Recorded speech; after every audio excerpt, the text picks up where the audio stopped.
What is going on, everyone? It's Brody back again with another tennis topic, and today's tennis topic is going to be talking about how long should a tennis racket last. Now, there's a few key questions I have here. We'll go through 5 of them to ask yourself about your specific racket and your specific play style in order for you to better understand why you might need to go to a new racket or if your racket is even worth continuing to use. Then after we go through those, I'll go over to this side of the board and I'll explain kind of the ranges for racket life that I found after working with tennis equipment and tennis rackets for the past 7+ years. So the first question that I'll typically ask if I'm looking into getting or seeing whether or not a racket is worth buying or if a racket is past its prime is going to be, how old is this racket?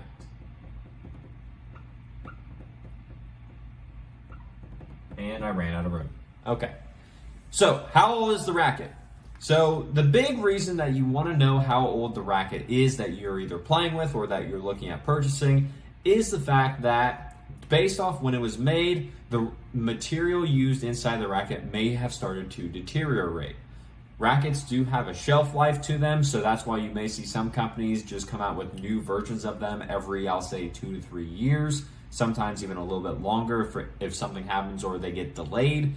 But usually the age of the racket is very important because the rackets will sometimes have a few material in them that have broken down, whether they have foam inside the racket or some sort of dampening technology.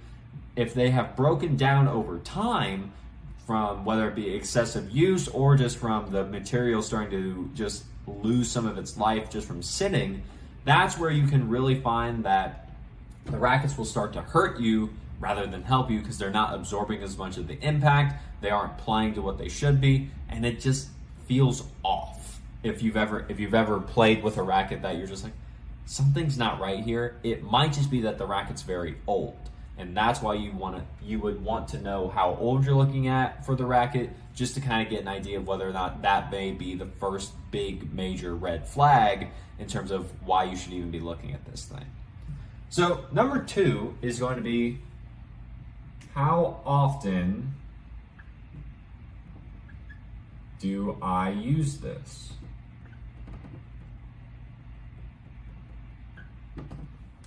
So for number 2, this is looking at your own current racket, and with number 2, how often do I use this? You're basically just asking yourself, how many times am I playing with this, whether it be per week, per month, per day, per year, and you can go based off that. The more times you use a racket within say a week because you're playing a lot more, you just enjoy the sport, you really love the game, and you just want to play as much as you can, you are putting more wear and tear on your racket. Now, like I mentioned with the racket shelf life, you do have to be mindful of times where your racket is going to, I'll say, just start to lose some of its life. I had a friend of mine, she was telling me that her son, when he was playing at a very high level as a high-ranking junior, he would blow through rackets extremely fast. It's not that the rackets would crack or anything on the outside like most of us see, but he was hitting the ball so hard and using it so often, both at practice and in tournaments, that the internal structure of the racket had just stopped working because he had broke that. So you have to know how often you're using these rackets in order to kind of just make sure that you are using a racket that is still suitable for your game style, as well as it hasn't broken down on the inside for you because of an extended amount of use at a very high level. Now, if you are not up to the high level rankings for the junior players or even high level rankings as an adult, we may not have to worry about this as much. We can usually just use our rackets as we normally do and we should be fine. But I'll get more into the lifespan of that over here. But keep that thought in the back of your mind. That kid I was talking about, he was going through rackets, I'd say at least every 6 months because of how fast and how hard he was hitting the ball. Just something to keep in mind as we move forward. So number 3, and I kind of really just touched on it with number 2, and it was, what level do I play at?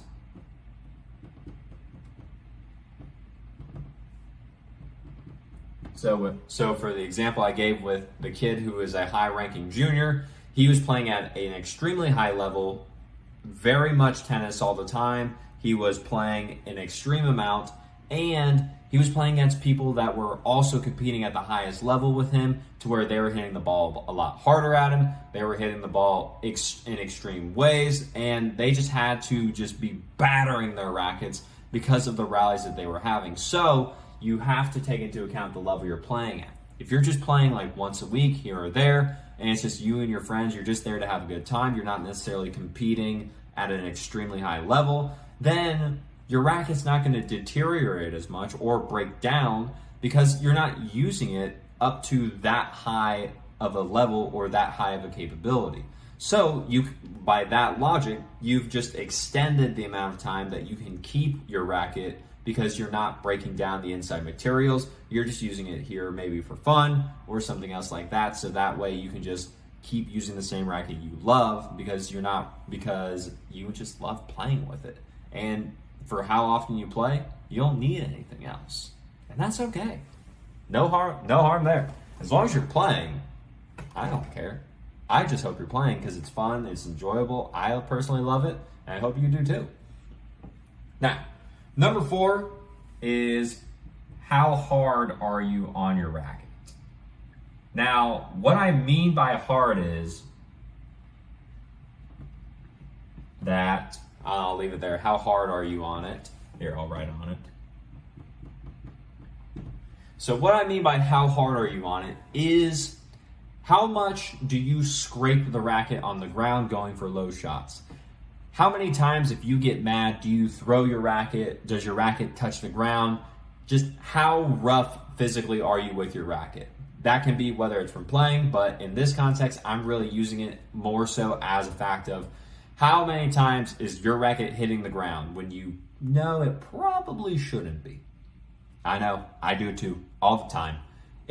There's some instances you're just going for that low slice that just got dropped, that you got drop shotted on. You're running up, you go down to try and retrieve it. Your racket hits the ground because you have to try and get under the ball before it bounces twice and your opponent wins the point. And I get it. That happens all the time. But a lot of the rackets that I've seen, I don't even know how some of the people that were using these rackets abuse their rackets to where on the sides of it, the rackets aren't even the same color. You can see into the racket itself now. And if you can see into the racket to where the racket is very obviously cracked, or if you look at the top of the racket hoop where the grommet is, which is where the string goes to help kind of protect the strings as well as protect the racket itself, if you can see through that, or you can like take your finger and push through it to where your finger starts to go into the racket, you've cracked the racket. And then you can't string it anymore. So lo and behold, you definitely have to get a new racket because it's broke. Now, that being said, if you aren't someone that's very hard on their rackets, anger is not a problem for you. You're very calm, you're very cold, you're very collected on the court. You don't have like throwing your rackets or you're not accidentally hitting them with anything, then this one you probably don't have to worry about. Your racket's probably safe, doesn't have that many scratches or dings on it. Here or there, every racket's going to get some just because it's almost inevitable with how we play the game. But if you're not that hard on your racket, you usually can keep it going for a lot longer. If you're extremely hard on your racket, you're probably breaking it. You're probably either going to break the racket or you're going to break the material inside of it a lot quicker because the outside is not as reinforced as the inside. That's my own little thought on that one. So there's one final question, and it is this. Has my play style changed?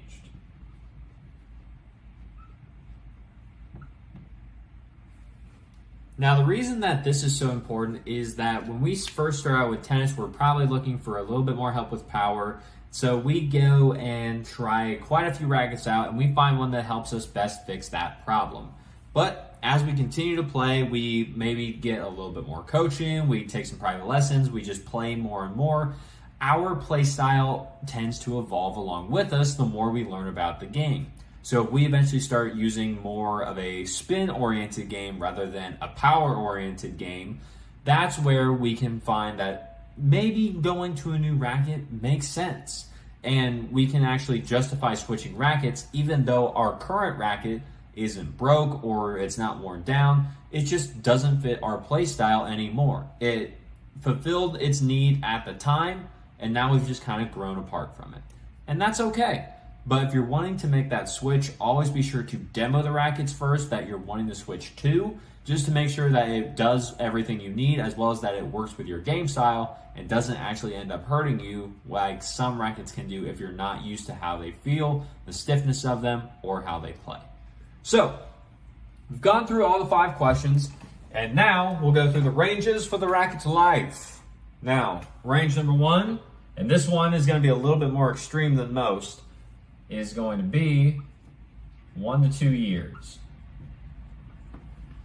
Now, like I mentioned earlier about that story I told you about the junior player who's playing at a high level, this is for people who are hitting and playing at the highest level. You can look at the pros here. You could look at the highest level junior players. You could look at the highest level collegiate players.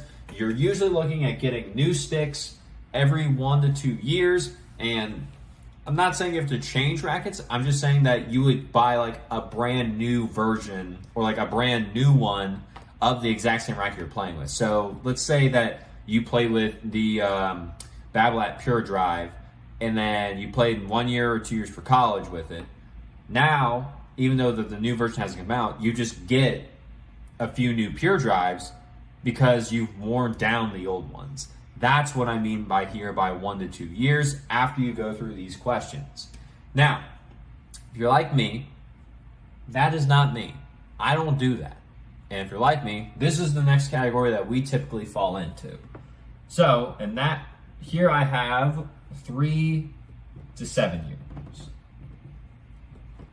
Now, between 3 to 7 years, this is where I would think most people are going to fall in as to when they should get a new racket or how long their new racket will last them. Just because this is a long enough time horizon to where you get comfortable with the racket, you can play with it for a while. Even if you do start to play at a higher level and the material starts to break down, it's not going to break down extremely, but it is going to be enough to where you can tell and that you may want to look into getting a new racket. You're not necessarily breaking rackets all the time right here, but if you are, that's where you're going to be more closer to the 3-1 because you're either playing at a higher level or for some reason the racket keeps hitting the ground a lot more.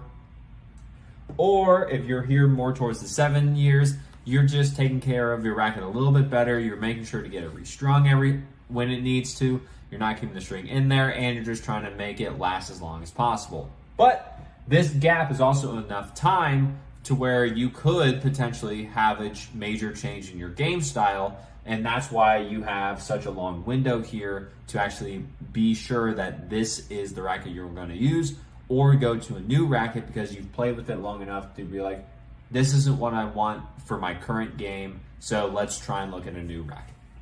And then finally, the last one is going to be 8+ years, and these are where I tend to find the people that are just making sure that they use the exact same racket forever. They love this racket, they don't want to try anything else, and they only want to stick with this. Nothing else matters. This is their racket, and they will stay on this hill forever.